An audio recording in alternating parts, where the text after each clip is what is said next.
गांव के बाहरी हिस्से में एक पुरानी हवेली खड़ी थी। कई सालों से यह सुनसान और वीरान पड़ी थी। लोग कहते थे कि वहां किसी तरह का काला रहस्य है जिसके बारे में कोई कुछ नहीं जानता। हवेली के आसपास के इलाके में किसी भी व्यक्ति का आना जाना मना था। यही वजह थी कि गांव वाले उस जगह को घेरने से कतराते थे और अक्सर वहां के बारे में बुरी बातें ही करते थे।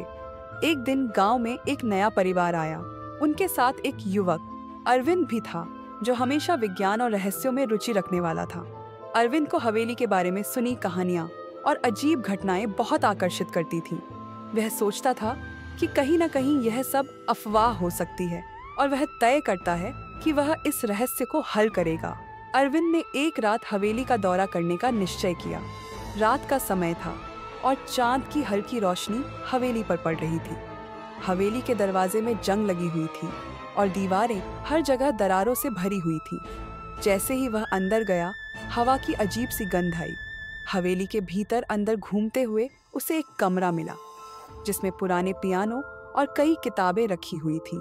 कमरे के कोने में एक पुरानी तस्वीर का फ्रेम रखा था जिसमें एक व्यक्ति की तस्वीर थी जो बहुत अजीब और डरावना लग रहा था। अरविंद ने ध्यान से उस तस्वीर को देखा और महसूस किया कि वह व्यक्ति उसकी तरफ देख रहा था जैसे वह उसे पहचानता हो। अचानक कमरे में हलचल हुई और एक ठंडी हवा का झोंका महसूस हुआ। अरविंद ने देखा कि कमरे की दीवारों पर कुछ अजीब सा लिखा हुआ था जो उसे बिल्कुल समझ में नहीं आया।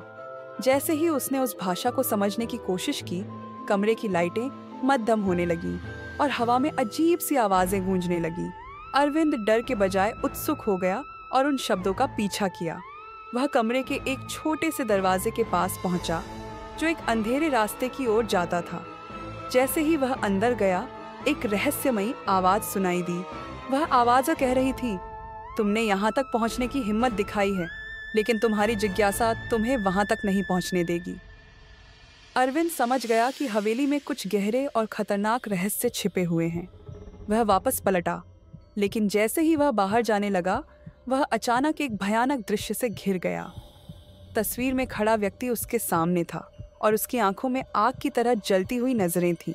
अरविंद भयभीत होकर भागा और जैसे ही वह हवेली से बाहर निकला, सब कुछ शांत हो गया।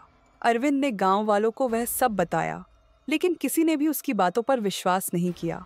फिर से उस हवेली का रहस्य उसी तरह छिपा रहा जैसे वह कई सालों से था।